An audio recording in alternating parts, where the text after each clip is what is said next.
Waka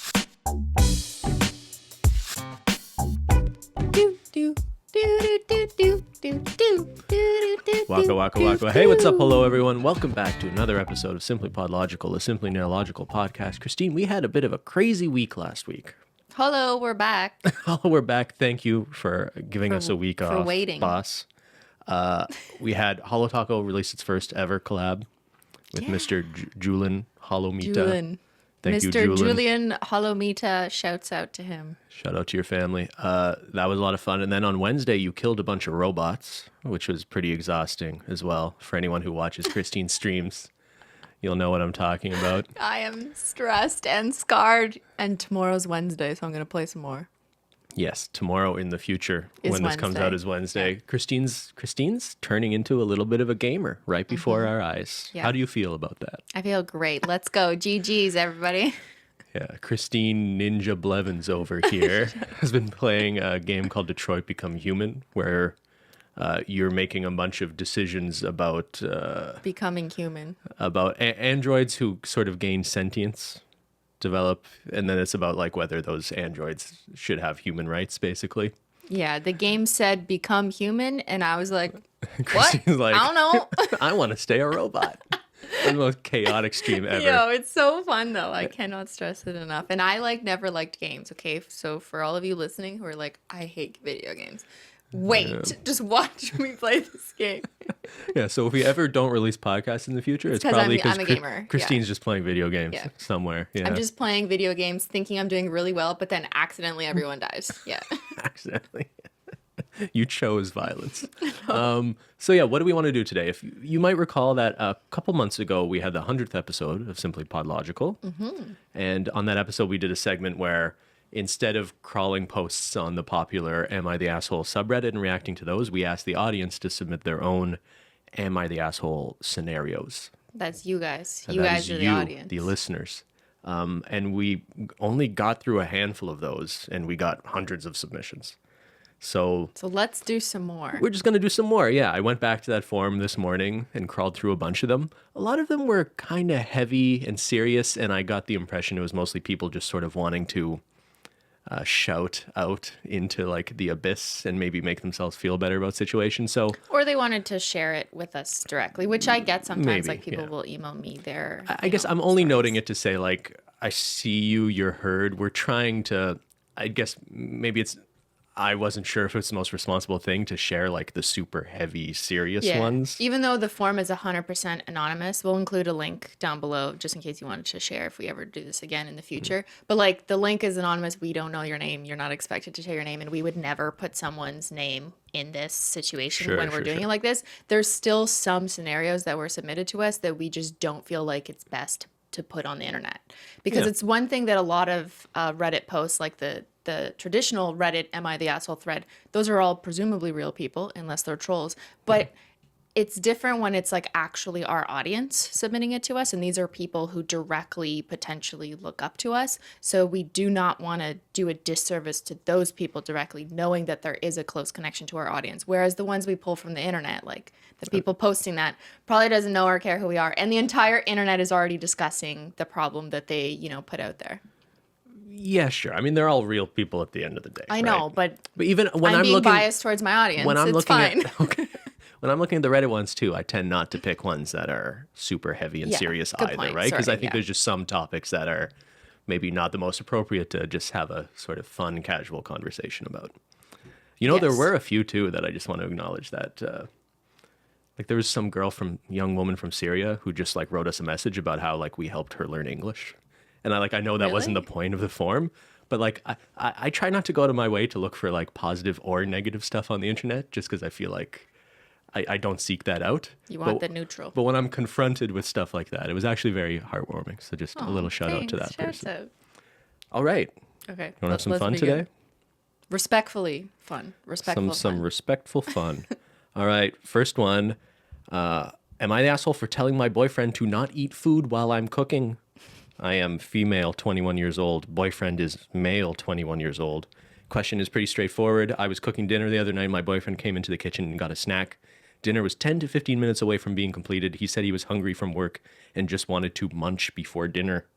He had already eaten after he came home as well. I feel it's rude and disrespectful to eat while someone is cooking, but he says it's not, and it's more rude to stop someone from eating when they are hungry. He did eat all the food I plated for him, but I still feel it's rude to see him eat while I am working hard and almost done with dinner. Cristine, I think we might disagree on this one, because sometimes I am cooking dinner for you and I'll eat a snack while I am cooking dinner for you. And even though I'm the one cooking, you're like, why are you eating a snack? We're about to have dinner. No, but I'm not like mad because I'm not cooking. I just want to make sure that you'll be sitting down with me and we can chill and have dinner. That's all. I don't care if you eat some extra hummus or pita during whoever is cooking. It's mostly Ben. Yeah. But I just want you to be able to sit down with me and have dinner. That's all. And I actually really appreciate it. I think it's very sweet that you want to sit down and have dinner together. Yeah, you can snack during your cooking. Yeah, I don't really know why this bothers people so much. But this was a thing, I guess, growing up for me. Yeah, I can relate to like your parents while they're making you dinner would get angry if I tried to eat something. And maybe that happened to the poster here. But they're just perpetuating the cycle of. Well, maybe it's just they're so used to it, and they were taught that it's a sign of disrespect if you eat while someone else is cooking for you, because it implies that you'd rather not wait for the delicious meal that's being cooked with love. I mean, I can understand how you would see it that way, especially if you grew up in an environment where a parent kind of trained you to think that way. But I think if you go to a guest house, like if this wasn't a couple like living together or whatever, and it was like a guest house, I would never, unless it was presented as hors d'oeuvres to munch on, I would never just start like eating random stuff. Just go into their fridge? No, because I would just want to respect whatever they're doing. I can wait unless they're like serving hors d'oeuvres. Actually, but when you're in a relationship and it's like whatever, those boundaries aren't really the same, in my opinion. This is totally off topic of this post, but you just made me think of a tweet I saw the other day. I saw someone mentioning how when they were growing up in Canada, if you were over at a friend's house, it wasn't super normal or usually the case that you would just randomly get invited over for dinner. Whereas in other cultures, if you were over at a friend's house, they would like force you to stay for food or really want to serve you a meal because it's more sort of like culturally respectful to stay and enjoy with. Or it's more, I think, on the hosting idea, like the idea of someone's over at your house, you really want to serve them. When you were a kid, if you were randomly over at a friend's house, did you find like you were often invited to stay for dinner, or was it pretty normal that you would clear out like before a meal was served? Sometimes, the parents would come down while me and kids were playing, and they'd be like, "Oh, why don't you just stay for dinner? I'll call your mom and see if that's okay." And I would be like, "Okay," or "No, I gotta go because I have homework." Like, but it wasn't a big deal either way. Yeah, it wasn't like an insult if I had to go or my parents on my behalf said I had to go. Yeah, I just wonder if people relate to this. Maybe there's a bit of a Canadian thing that I think it was like, a little less common to stay over at people's places for dinner. I mean, sometimes. I definitely had dinner at friends' houses. Sure. But like it wasn't perceived as a horrible insult to say, I've got to go do my homework. No. But even my memories of that wasn't about like having dinner with their families. It was more like, oh, we're just hanging out in their basement. Let's order a pizza. And just like the kids would do that. Oh. Don't you? Okay. Do you know what I mean? No? Yeah, no, we definitely did that. As a teenager, I spent a lot of time in my friends' basements playing Nintendo 64 and eating pizza. Those were the days. Back to the scenario.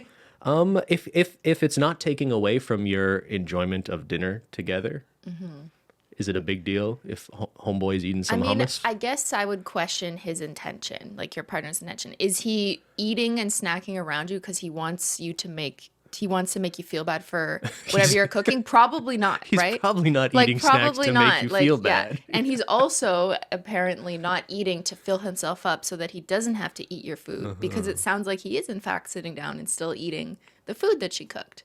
So I would look at like, what is his intention? If his intention is not bad, then maybe it's not so bad. Are you just mad that he's not helping you cook? Because I would be pretty frustrated if I was sitting there cooking all the time and someone was watching me cook while eating a snack, maybe, while I'm like making them a meal. Yeah, but are they going to eat your meal after or not? Still, I think there's just something, there's like the like, principle I'm too full, of the matter. I ate too much hummus as I was snacking and now I don't want to eat your delicious meal, then you might be annoyed. I get that. No, I'm saying even if they will still eat it, if I was cooking us dinner, you came down and you just started eating oats and watching me make dinner, and you were just like hovering over me cooking, eating oats. That'd be pretty weird. Just staring You're at staring at me and be like, these not oats blinking. are so much better than whatever it is you're Wow. cooking. You're taking shrimp it to another level. scampolini. Shrimp scampolini? What is that, Christine? You don't know? With truffle butter.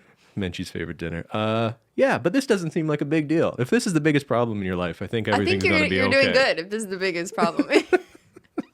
All right, next one. Hi, Cristine and Ben. Hi. Hello. I'm a 24-year-old woman. I have a 28-year-old boyfriend. We both work very long hours in a shared living space, but our jobs are very different. My job's analytical data related and requires a lot of focusing at my desk with multiple screens. He works in campaigns and basically spends the whole day talking on the phone and can work pretty much from anywhere. We normally have a pretty good system where I lock myself in our shared office for the day while he gets the rest of the house, since he likes to pace around while he talks. Sometimes he will join me in the office when he has things to do on his computer as well, but otherwise he works in our living area or bedroom. My day usually ends earlier than his just because of how he works. I feel like I can't relax until he is done, which is sometimes as late as 10 or 11 p.m. Listening to him pace around the house and basically repeat the same pitch over and over again honestly drives me up the wall, and sometimes makes me genuinely anxious. In the past, I've asked him to move to the office when I'm done, but it's clearly not conducive to his own productivity. The office is the size of a large closet, so way too small in there to pace around the way he does, and he says working in there makes him feel isolated and claustrophobic. He doesn't use it consistently. I've tried to be gentle because I don't want him to feel bad about doing something that's clearly helpful to him and is usually harmless, but I also feel like it's fair for me to expect him to work in what is a designated workspace for both of us when it's available to him.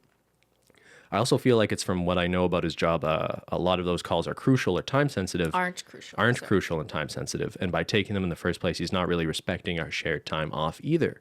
However, I understand that's what it's like to be passionate about work, so I try not to push back on that part. It makes it harder for me to have sympathy for him when he doesn't want to take his calls in the office.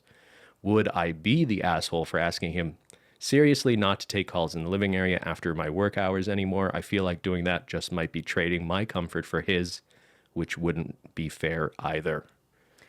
Does it say where she does her work? Oh, I think she works in that shared office She does space. work in that smaller office. Yes. Okay. And he'll even come in sometimes if he just has to do some desk work, computer work.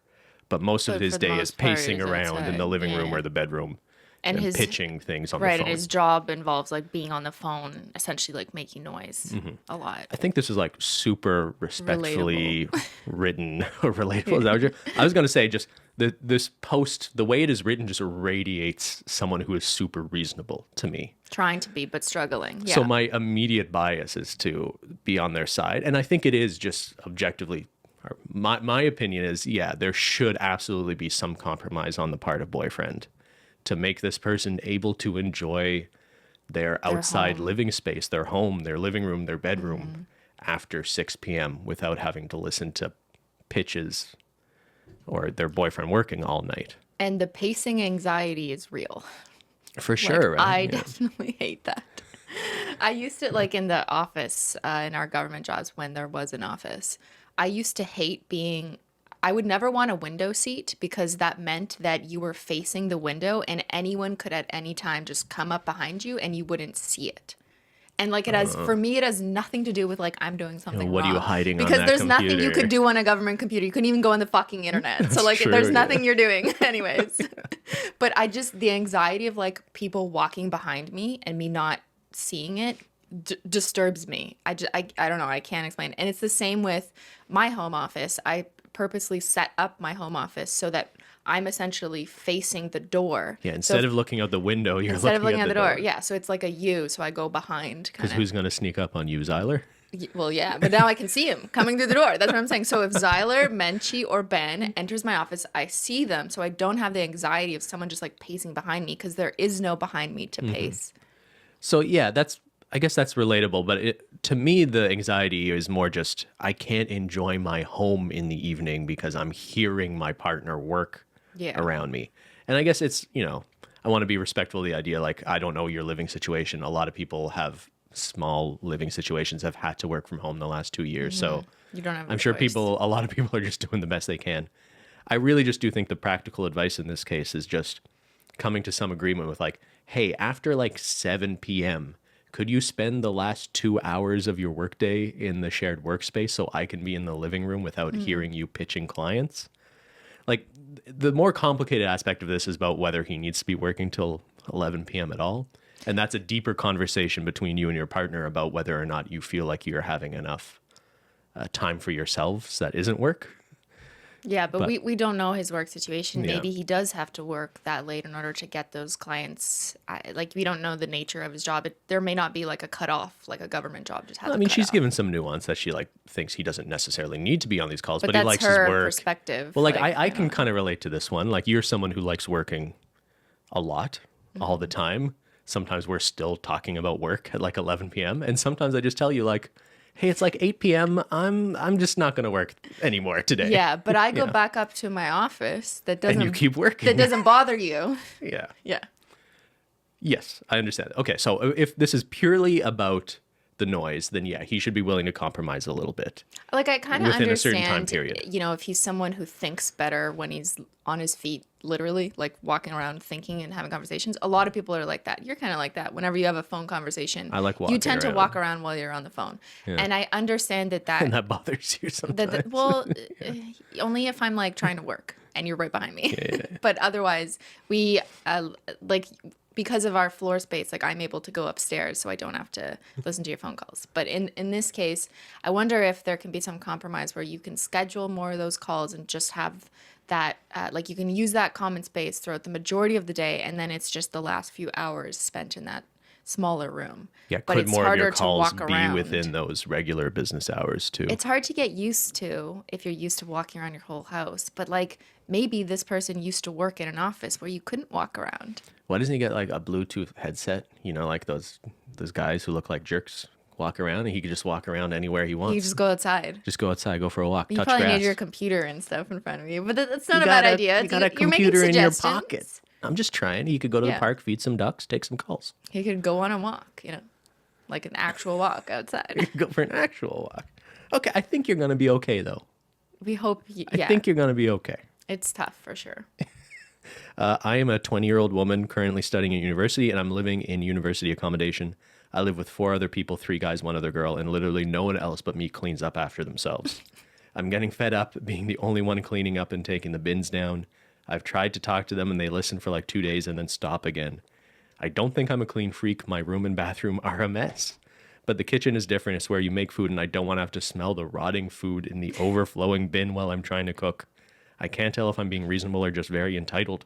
I don't understand why some people struggle to clean up after themselves. Am I the asshole? Yo, students are disgusting. And I know because I have been a first student. reaction. Yeah. Yo, it's so true though. You're totally right. Like, if I think back to how clean I kept my bathroom and kitchen It was when I was not- 20 years old, it was just fucking disgusting. Yeah. Yeah. And I have experienced living with multiple different people ever since I was 17 and went to university. I've lived in a house with like 5 guys once, and that was probably the most dirty. You lived in a Five Guys, conditions. like the burger joint with the peanuts? No, not well. Like, sometimes it smelled like that. Like, but like my memory of that time Yeah. is like there was so much recycling garbage, so many pop cans, so many empty alcohol bottles, so many bottles of just beer, super cans sticky. of beer Yeah. that add up when there's like 5, 6 people living there and like multiple more people coming over for weekend parties, or not just the weekend, like during the week. And recycling only gets picked up every 2 weeks where we live. So there was just like a counter empties at everywhere. one point, an entire counter in our kitchen and like floor, adjoining floor, dedicated to just the storage of empties until it was time, or someone had a car, because we didn't always have access to a car, to go take it to the LCBO, which you could was take it to the beer store. you and could get like 5 cents back. Yeah, So yeah. we would try to do that, but that didn't always happen. And so and everything's just sticky, right? Our kitchen Yeah. floor was permanently sticky, like permanently sticky. You couldn't even wipe it with a Swiffer wet mop. It wouldn't do anything. I like how our response isn't advice. It's just like, Wait, here's how I'll- disgusting things I'll could try be. and give you some advice. I'm just painting like, even though am I clean? Not really. Like, I feel like I have organized chaos. You're- That's how I work. You're clean, but you're kind of messy. Yeah, but I But know it's where like, you everything know is. where you're organized messy. I Yeah. know where everything is. But I just remember that was just the life. Like, it was just a byproduct of living with multiple people at that age. Everyone was drinking. We were having friends over all the time. There just wasn't enough time in the day because it wasn't a priority as a student for most people to clean. It sounds like the poster is making it a priority, and it absolutely sucks if you feel like you're the only person who's taking responsibility for other people's dirtiness. I totally feel you on that. Like, there was times where I got like frustrated with some of my roommates for that, but I also was like, I let it go, I guess, because it wasn't the absolute end of the world, to be honest, even though it was disgusting.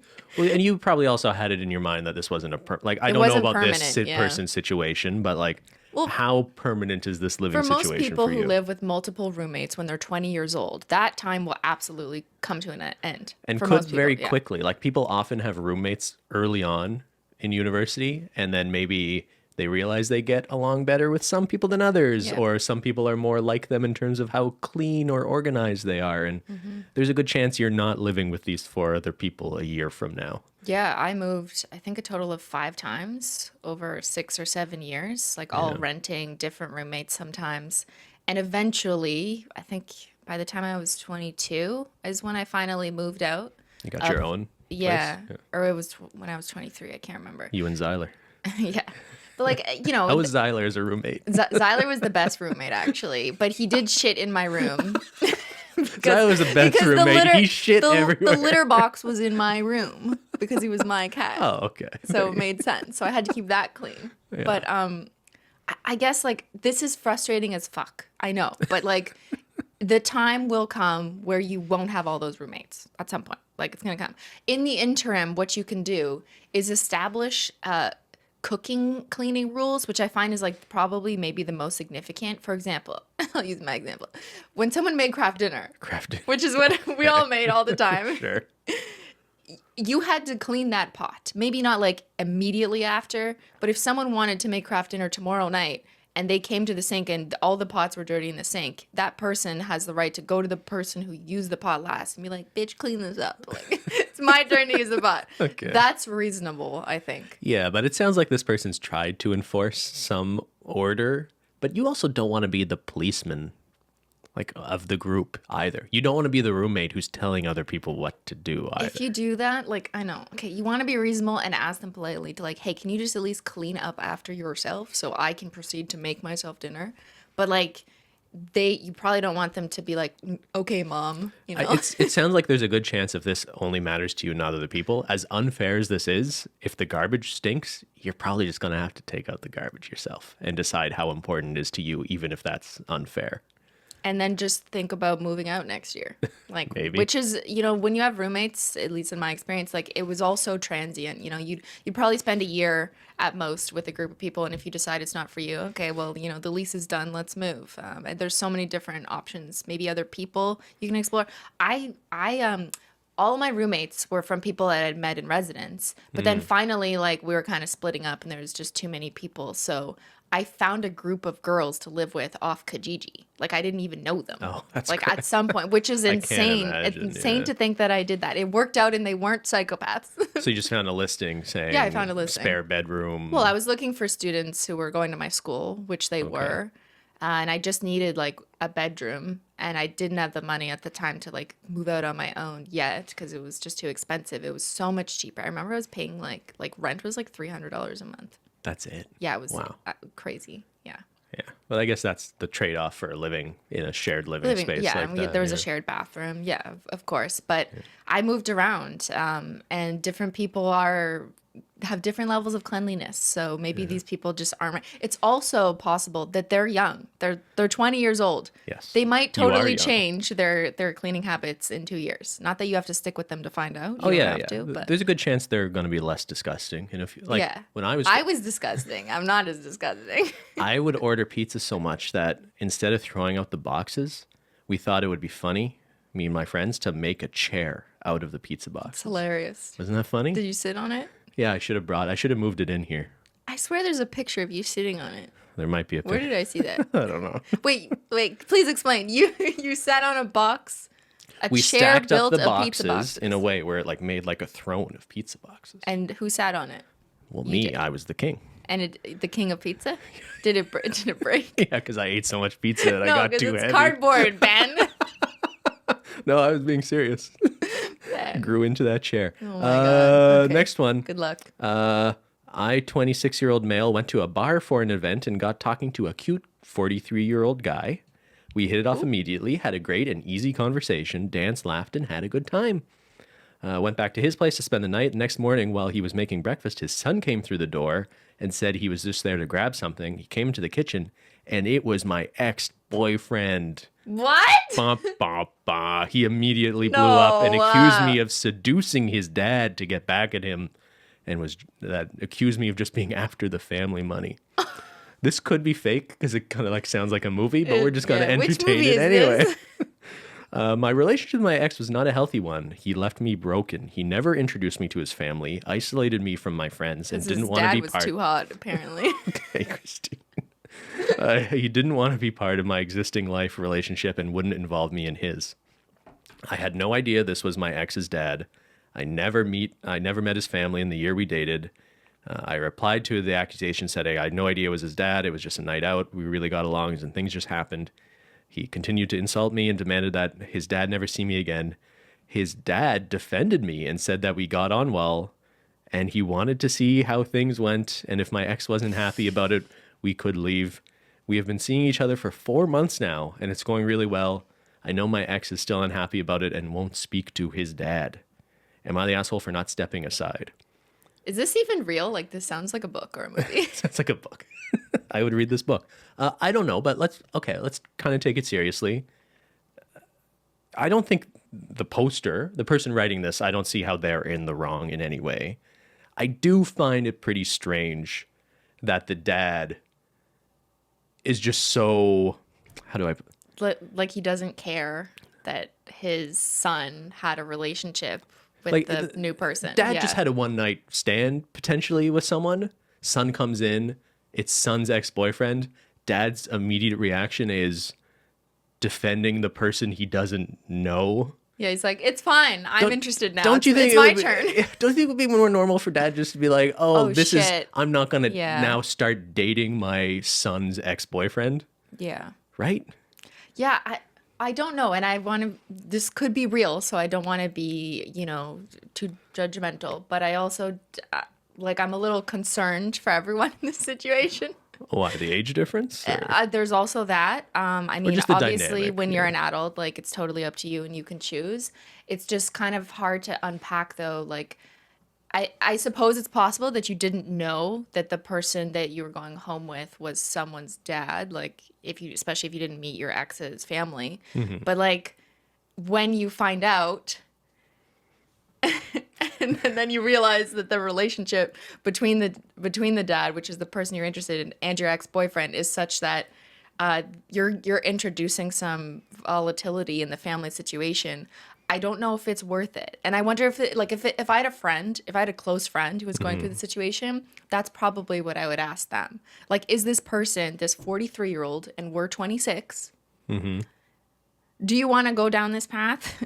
Like, maybe it's not worth it. I'm not saying it wouldn't be fun. Potentially, it could be a lot of fun. But, everyone maybe experiences different life experiences depending on their age group. And that's what I would honestly tell one of my best friends. I would ask them to, like, consider where they are in their lives, if it makes sense. Is this worth it? Are you going to get hurt? But at the same time, like, I wouldn't want to judge someone publicly for deciding to date someone who's older than them just because they're older. But my best friend, I might, ask them a little bit deeper questions about if that's right for them. The question's not if this person is an asshole. I think it's more just like, hey, do you want to go down this road of what is potentially a pretty toxic, complicated situation? Yeah, and you don't want them to get hurt. I guess that's where my head's at. This kind of just sounds like you might get hurt in the end. Yeah, maybe. Never a guarantee, of course, but that's wild. Good luck. Wild. Good luck with that. Next one. Am I the asshole for not tipping more than 20%? My boyfriend and I got into a heated argument the other day, and it just seems kind of ridiculous. I'm personally not a fan of tipping delivery drivers who work for companies like Uber Eats and DoorDash. I don't see that as a job, but more of a side hustle. However, I know that people fall on hard times, and sometimes it may just be the only way people can pay their bills. I know that some people simply can't hold a job because of their incompetence, including my friend who consistently quits job because she just decides to stop showing up. Then she freaks out because she can't pay her bills and starts doing DoorDash 8 hours a day. Sorry, I just kind of need to interject right away here. Like, I don't think that's at all a fair description of people who end up working for delivery services. Yes, I'm sure there are a lot of people who do it as like a supplement to their normal income, but just because you know someone who's kind of a fuck up in life and this is their way of trying to make up for that doesn't mean that people doing this, that's not a way of painting a broad brush across people who work in the service industry like this. Regardless of my feelings, however, I still think the typical thing to do is tip at least 20%. A 20% tip is standard at a restaurant. If I'm receiving food, why not tip the driver? My boyfriend says this is selfish of me to not be kind and tip more than 20%, and saying I was wrong and acting like an entitled old person for not tipping more than 20%. I think that's ridiculous. This took a weird turn. Okay, so they're judgmental of people who deliver food, but then the argument is whether or not you should tip more or less than whether it's fair to only tip 20% to delivery drivers. And it doesn't say where they're located.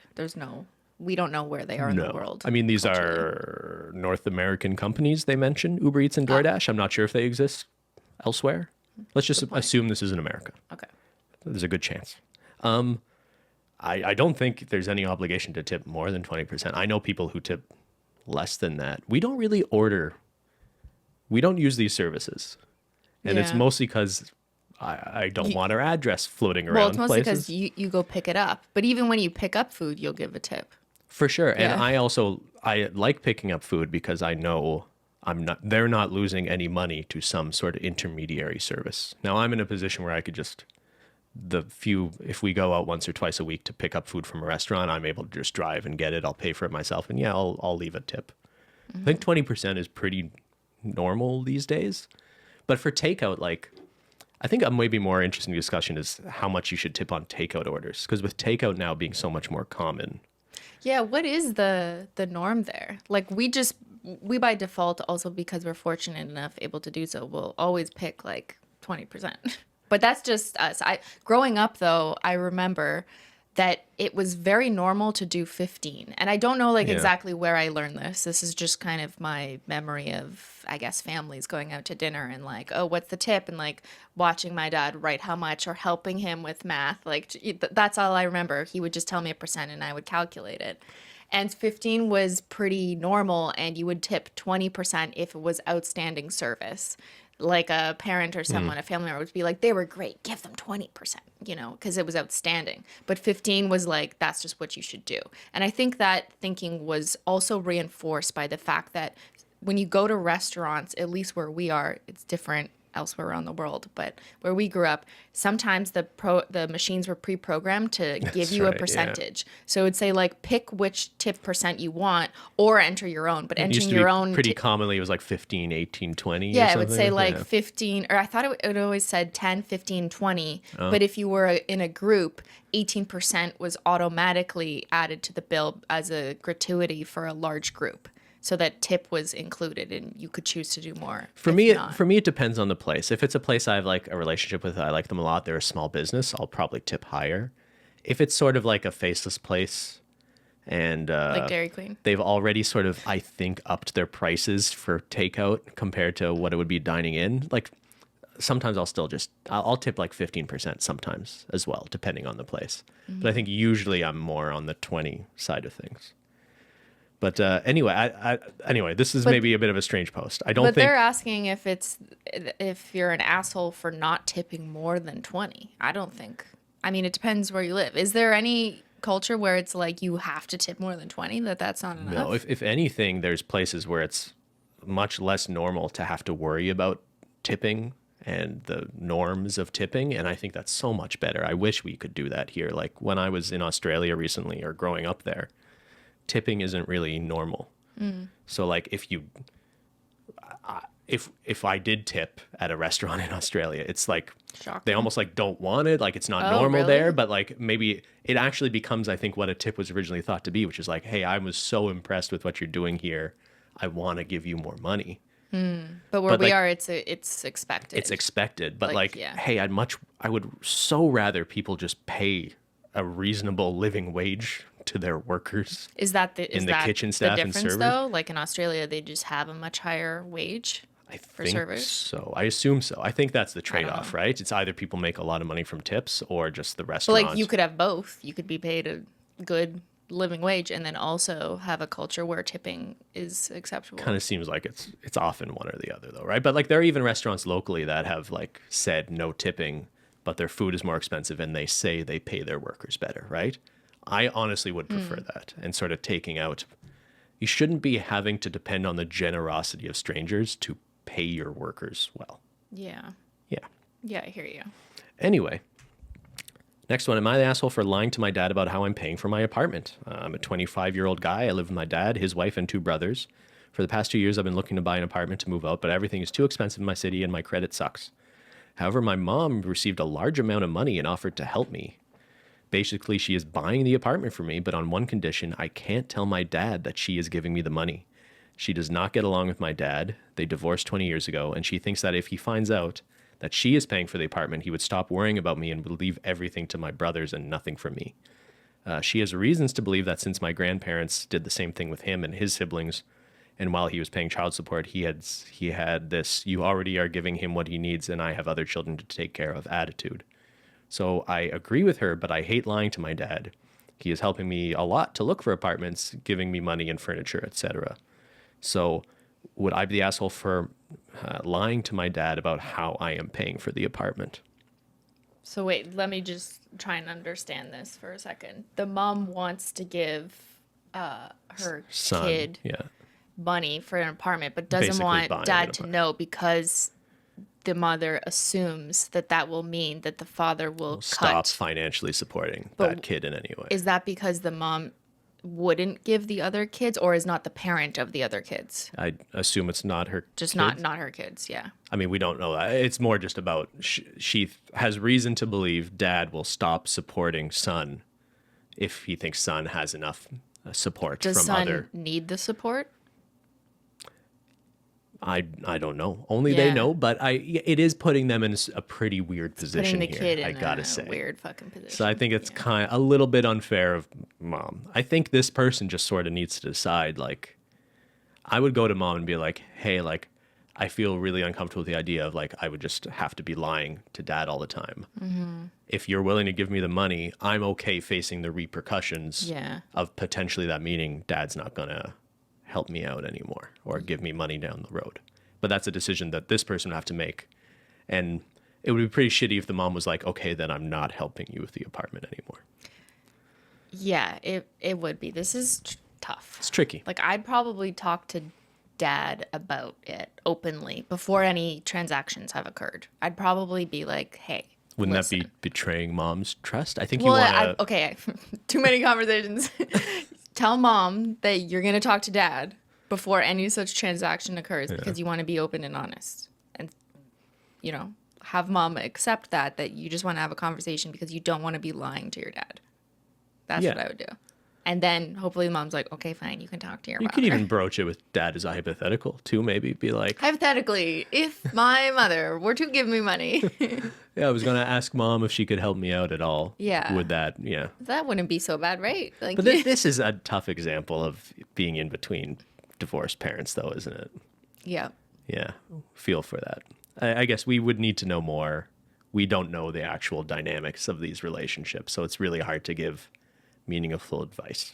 It's incredibly hard knowing that, I mean, it says they divorced 20 years ago, so it's like a long time when they were 5 years old, I guess. Yeah. But to be an adult, like 25 years old, and still have the ripple effects of divorce, it never stops. And I was an adult when my parents divorced. I was like 21. which was over the 10 years ago. Wow, I'm so old now. But I definitely felt like I was an adult, so I did not experience, the effects of like children going through divorce. So it's different. But even still, as an adult, there was a lot of financial related complications that put me smack in the middle. And I'm not going to detail them, but it was kind of fucked up things that happened that I had to go back and forth between the parties. And I found out about something from one side that the other side did, and I was like, what the fuck?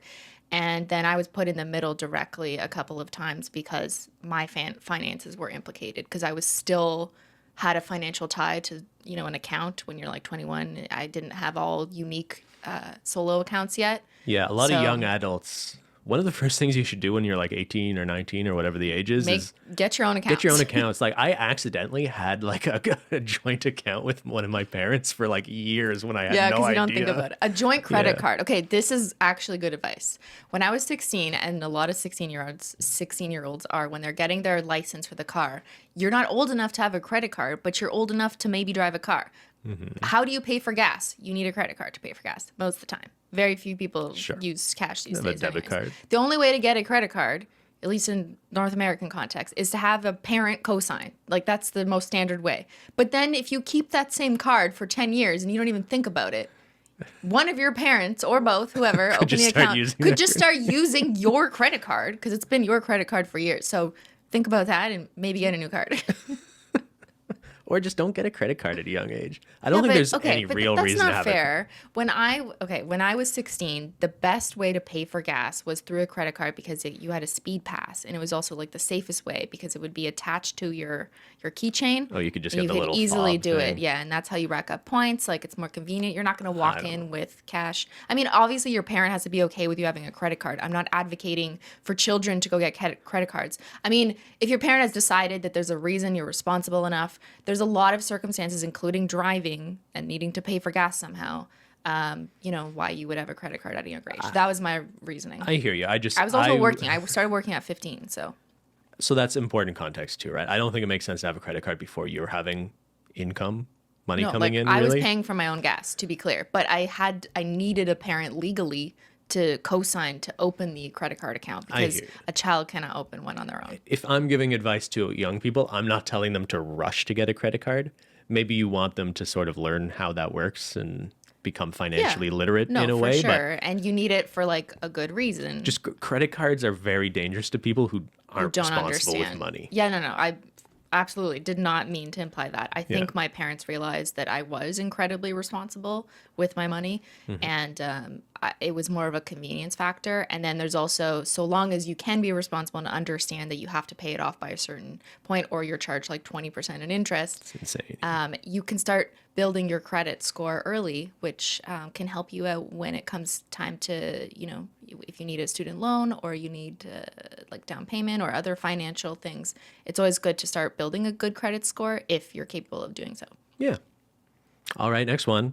Am I an asshole for keeping cardboard boxes in our small flat because my cat loves sitting in them? No. I'm a 23-year-old woman living in a small 3-room flat with my 23-year-old boyfriend. Almost a year ago, we rescued a 15-year-old kitty who loves cardboard. We've tried buying her beds to sleep in, and she has lots of toys, but she just loves cardboard. Every time we get an Amazon delivery, I will assess the box to see if it is suitable for keeping it in the flat. I will keep a lot of big boxes that she can sit in, and if it's too big for her to jump in, then I'll flip it upside down and cut a door and windows into it. She loves it. I've even gone as far as buying a cat castle made out of cardboard for her. She is a cardboard princess. Just like Menchie. My boyfriend thinks it's ridiculous keeping all of these boxes, and we do trip over them quite a lot. Every time we get a new one, he suggests throwing all of the old ones away and just keeping the new one. But she loves playing in a maze of boxes, and it's too adorable to throw them away. I agree they take up too much room, but it brings me so much joy watching her play. Am I the asshole? Yo. I know what you're... This is adorable, by the way. This is adorable. Justice for the cat and the cardboard princess kingdom. This was kind of Menchie. We can kind of relate to this. And we have a lot of cardboard that we just leave until it's garbage day. Well, I used to get these cases of, what were they, root beer? We used to drink pop. And I would bring home these boxes, and Menchie would Menchie loved that box for some reason. Yeah. That like specific, I guess it was something about the size or the shape. I don't know. Because it had taller walls, like a Yeah. castle. So Menchie is she likes sort of nesting in things. She likes Yeah. beds that have covers in them, and she likes burrowing. And yeah, anyway, totally relatable. This is adorable. You sound like a great cat mom, taking good care of your kitty and thinking about what your kitty likes and makes them happy. You're a good mom. Where is the reasonable limit of how full of boxes your apartment is before it becomes maybe Hey, a little bit unreasonable? it sounds like her boyfriend's trying, because he did make a suggestion of keeping the new boxes and throwing away the old boxes. He's not saying like get rid of all the boxes. He's just saying maybe we've gone too far. Maybe our Yeah. cardboard collection has Just gone a too little far. much. So I actually find that, at least based on the poster's description, like your boyfriend's he doesn't trying sound to like a trying to monster. be reasonable. Yeah. So maybe you need to find where your sort of your stasis is, what is the optimal number of boxes? And if a new one comes in, you have to throw at least one old one away. How about you? Or you could ask your cat. So put up like the Could you? Could six you do boxes around, and Yeah. let your cat pick whichever box the cat goes to first. You can throw out the other ones, and then you can feel okay because you just told yourself that the cat picked. Yes, it was the cat's See? decision. Yeah. Okay, and That's how then you, you can that's how still you feel please good about everyone, yourself. including the cardboard princess. We should get a cardboard castle for Menchie, shouldn't we? I mean, like, we constantly have a cardboard castle in our house because we get so much like mail and shipments. She and doesn't cardboard really boxes. hang out with the cardboard as much. She's pretty happy Because with she her has bed. 18 beds, Ben. Yeah, but this lady's saying even getting all Even sorts a of fancy bed. beds, they were still Yeah. picking the cardboard. Menchie, I think, discovered how comfortable fluffy beds are. Menchie's bougie now. She absolutely upgraded to the luxuries of the bed. She's like, you know what, cardboard? That's so 2015. I like how sometimes we come up to our bedroom in the middle of the day and Menchie's just like sprawled out in our like people-sized bed. It's like she's She's like, decided "It's mine now." Even that bed now is like The one of humans her are cat gone. beds. It's my bed. Anyways, Anyway. I love your cat and cardboard. I love princess. your cat. I love your cat. All right, next one. Am I the asshole if I told my friend that I wish he doesn't get a new job? Me and my friend have known each other for over 15 years. The last 5 years have been very toxic between each other. We've been in and out of being friends, and recently I trusted him by being vulnerable about feeling inadequate compared to all my friends. They've been getting grown-up jobs, quote unquote, and I've been behind to catch up. I was letting him know that my jealous and negative persona wanted him to not get the high-paying job because I wanted him to stay at the same level. I trusted him to understand that I didn't mean it to say that in a meaningful way. I told him that I was going to therapy to help myself, and it was just from anxieties. I just wanted to open up about how I've been feeling. Well, he thought I was not a very good friend for not supporting him and decided to not be friends with me anymore. Am I the asshole for telling him about how I feel? It's a bit more of a serious one. Feel for this person. Yeah, it can feel really hard on your self-esteem and self-concept to see other people in your life, friends that you perceived should have been at the same level, or you should have been are at the your same peers, level because yeah. they're your peers, and then see other people move up or move forward and you feel like you're falling behind. But that's like the problem of relativity, where you're comparing yourself to people you perceive as peers, but really everyone has a different set of skills, a different path. Things come at different times for different people. This happens between siblings all the time who will compare themselves, even though they're trying to control for the age gap. Sure. It's still always a problem of relativity. So I really do feel for the poster, how hard it can be to see other people progress when you feel like you're not. Yeah, I guess I wanted to include this one and give some hopefully real advice. And just what strikes me is that this post is written about like them making this about this relationship and this friendship and maybe losing this friendship, where I really hope this person, I think the solution to your problems has more to do with how you perceive yourself. And I think you sort of maybe need to make some selfish decisions for yourself about how to be more positive about how you view yourself. And that sort of solves the problem about you having these feelings about other people. Like it's never going to help you to feel like other people should be less successful so that you feel better about how you haven't been successful. I really think it would be good for you to think more about what would make you happy and feel accomplished. And that doesn't necessarily mean making the most money It doesn't mean you're going to be a big success overnight or whatever that means to you.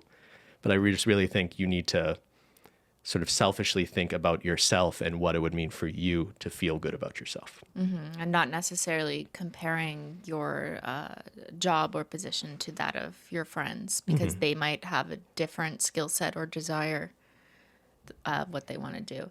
I also think like maybe there was an issue just in terms of communication, and it kind of sounds like their friendship hadn't been going the best way in the last 5 years anyways, and this was just might have been the straw that broke the camel's back, for example, for the friend.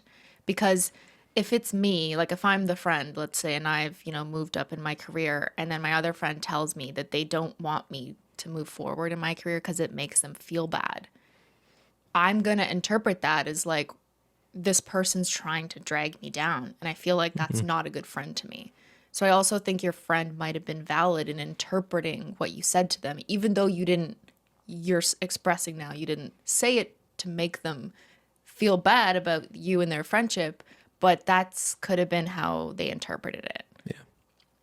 Yeah, no, that's fair. And it's a tough situation. And that's why a lot of the times, if you're in an unhappy situation, it's hard to foster good relationships too, I think. And it's tough because I get what this person's saying, like, hey, I was being vulnerable and opened up. And it's not like I was maliciously saying, I don't want you to be successful.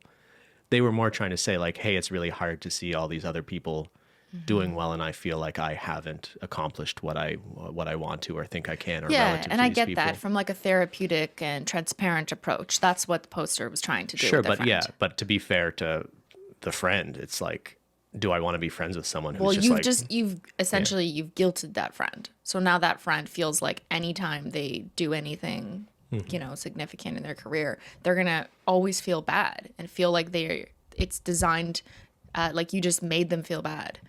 And maybe that's just something they felt like was going to drag them down. And if there's a history of a not so good relationship over the past 5 years, that might have been just their breaking point where they're like, I need to move forward in my life, and this relationship is not helping. I understand, like, from your perspective, you might have, you've been doing it to, be transparent, but I mean, maybe. Well, it's almost even asking for help in a way. Yeah. I know. And maybe the help wasn't from the friend that you ultimately indirectly insulted by doing so, right? Like that would have hurt the friend. If I was the friend, that would have hurt me. Maybe, but I think even that's sort of a misunderstanding but again, it does sound like this friendship was on rocky ground to begin with. But again, more than anything, if this person is out there listening to this, I hope you figure out what you want for yourself, not for what other friends will think about you, not for how you think of yourself relative to your friends. Just, I hope you figure out what would make you happy and feel good about yourself. Yeah. All right. And last one.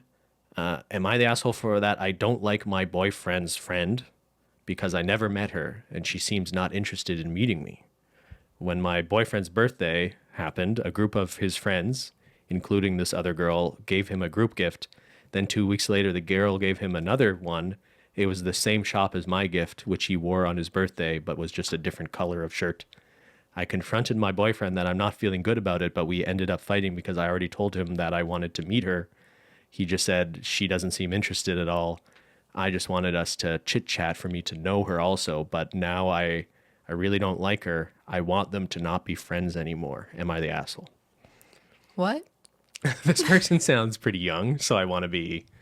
Okay, offers sorry. maybe something a little constructive. I would just want to make sure I understand. You have a boyfriend. Poster has a boyfriend. Boyfriend has a female friend that you've never met. Yes. And the boyfriend doesn't want you guys to meet. No, the girl who is a friend does not seem interested in meeting the girlfriend. Boyfriend doesn't seem to care about them meeting either. Girlfriend, who is writing this post, seems to have decided that this means boyfriend should no longer have this friend. Because it's I don't know. Implied he's cheating, I guess. Like, is that what we're supposed to do? I want to hopefully get through to you if you're listening. You don't want to be the person who is trying to control who your partner is friends with. You probably don't want to be that person. Yeah. But maybe there's something you're not telling us here about the dynamic between that relationship. Because like, it's one thing to not want your partner to have some toxic friend who is a hugely negative influence in their life or something, or to have reasonable suspicions that someone is trying to interfere in your relationship if you actually had more reason to think that. But I think maybe you are young, maybe you are less experienced in dating. I don't think you want to be telling your partner who they can or can't be friends with. Yeah, exactly. I totally agree with you. That was a great way to put it. You don't want to be that person. If there is something going on or you don't like the friend, like it'll come out and it'll be seen.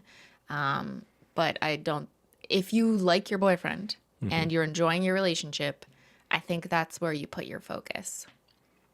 Yeah. Cristine, I don't want you to collab with Julian anymore. It makes me jealous. You can't be friends. You guys have never collab over. But you've met him. So the scenario's not the same. Yeah, I guess in a different context, to be fair, it is weird if your partner has friends that you've never met. Because like if someone's meaningful to your partner, wouldn't you want your significant other to know that people are somewhat meaningful? It's not like everyone has to be friends. I always find that weird. Like, yeah, couples you don't have to be friends with all your partner's friends. But like maybe you know who they are. But it would be strange if you never met them or couldn't recognize them in a photo, or if you ran into each other, you could be like, oh, hey.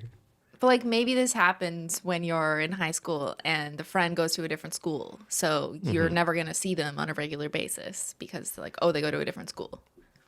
Yeah. So. And the gifting thing, I mean, maybe there is something there. Because like if I got you a gift and then 2 weeks later, a male friend of yours got you like almost the exact same gift, that'd be pretty weird, wouldn't it? This was a Reddit scenario where the friend got the poster like flowers. And then the boyfriend was super jealous or something, right? Girlfriend had a male friend who owned a flower shop and gave her flowers, and the boyfriend felt inadequate because he couldn't afford like $500 nice flowers worth of roses. Yeah. Yeah, but this is just a friend exists but has not met. And boyfriend likes a kind of shirt, so friend got him that shirt too. Maybe. Yeah, I don't. Maybe he just likes that shirt. Yeah, maybe it's just that simple. Yes. All right. Was that a fun one? I feel like we should have just ended on cats. The cardboard princess. Cardboard cats. That's where Menchie is. She did not arrive for her presentation today. She's not delivered. No, she has not arrived. I always get scared, like in the boxes, you know. What if I accidentally seal up the box, Menchie? drop it off at UPS? And... Ben, no. Could you imagine? Yo, I have nightmares though. Like I just always have nightmares about my cats. Oh, why? Oh, that's a sad note to end on. What do you Not want to that say? one, The but now plane? I'm gonna dream about that one. Do you want to tell them the airplane one? The airplane one? Yeah. Oh my god, so terrifying. Okay, this is not grounded in any reality. Is this a recurring dream or it just happened that one time? No, I can't remember. Well, just tell us. It's just so visual. Okay, this is terrible. A worse note to end on. We're doing it now. I had a dream that we were on like a commercial plane with the windows, and I was looking outside, you know, the tiny little circular windows, and Zyler was on the wing of the plane. We're in the air? No, we're on the ground. Like we're just chilling in the parking lot for planes. The tarmac? The parking lot for planes. Okay. Yeah, and he's sitting on the wing, and I remember just thinking like it was cute at first. Like, and I was like, Zyler, you're so silly. There's a cat on the because airplane. He's just he does this. He like perches on things. Yeah. So he's perching on the wing, just like chilling, like whatever. And then they start to take off. You just wake up screaming. And I start screaming to stop, screaming my head off. And I was like crying when I like woke up. You were asleep. But it was so vivid. But Zyler was there, right? Like you wake up. When I woke up, he was sitting on me. Thank God. And then I grabbed him so tight, I think he got annoyed. I like crushed his ribs because I was grabbing. I was like, "You're staying with me. You're not allowed on a plane." He always sleeps on me, like he perches on my like ribs or my hips or something. He's never been on a plane. No. Sally's never flown. I'm never taking We're him never on a plane taking him because he on a might plane. go on the wing. Like, He's what if he okay. just hops up and goes on the wing? Like, it makes no sense. Everything's obviously. okay, Christine. But yeah, that's why I can't sleep. That and robots That's taking why I over. can't sleep. Tyler's okay. All right, everyone. Thanks for tuning in. We'll see you next Taco Tuesday. Yo, I hope everyone is doing good. I'm just going to put that out there because I know we got a lot of these submissions, and even from people who didn't submit anything. People go through shit all the time. Yeah. And I just want to send you some good vibes for today on this day that you're listening to this. And that'll last until the rest of the week. It's Taco Tuesday, but you're going to have good vibes. We're putting it out into the internet. You just put it out. Take it. You go like this with your nails. Christine let's see your nails. shares nightmare of her cat on the plane. Good vibes. Take these good vibes. Ben, your nails look good though. Look, you got Monstera on. I really like it. It matches. Look at him, Ben. He's like me, matching his nails to his. I'm like you. Yeah, just like me. You're a copycat. I want to be just like Simply. All right, everyone. Thanks so much for watching, and we'll see y'all later. Bye.